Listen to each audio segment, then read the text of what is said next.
అండి అందరికి నమస్తే. ఈరోజు ఘంటసాల గ్రామం రావడం జరిగింది.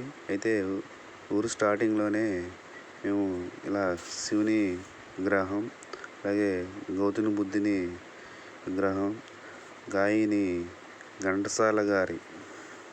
గాయక ఘంటసాల గారి విగ్రహం చూసాము. అయితే ఇక్కడ ఫేమస్ శివాలయం, అలాగే గౌతమి బుద్ధుని స్తూపం అండి. గౌతమి బుద్ధుని స్తూపం దగ్గరికి వెళ్ళడం జరిగింది. అయితే ఇక్కడ లోపలికి అనుమతించలేదు. ఎందుకంటే మేము సాయంకాలం చాలా లేట్కి వెళ్ళాం. దగ్గరగా 6 అవుతుంది. ఇక్కడికి 5 గంటలకి లోపు రావాలి. అదే ఉదయాన్నే 9 గంటల నుంచి 5 గంటల వరకు ఇలా ఉందంట. సాయంకాలం అవడంతో వెళ్ళలేకపోయాం. అలాగే మ్యూజియం కూడా ఉందంట ఫ్రెండ్స్.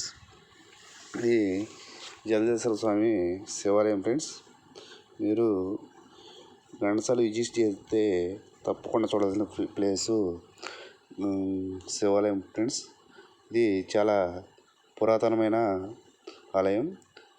మీరు వస్తే ఘంటసాల వచ్చిన రోజు తప్పకుండా చూడాల్సిన గౌతమి బుద్ధుని స్తూపం, అలాగే శివాలయం విజిట్ చేయండి. చాలా బాగుంటుంది. ఇది విజయవాడ నుంచి ఘంటసాల 60 కిలోమీటర్లు ఉంటుంది ఫ్రెండ్స్.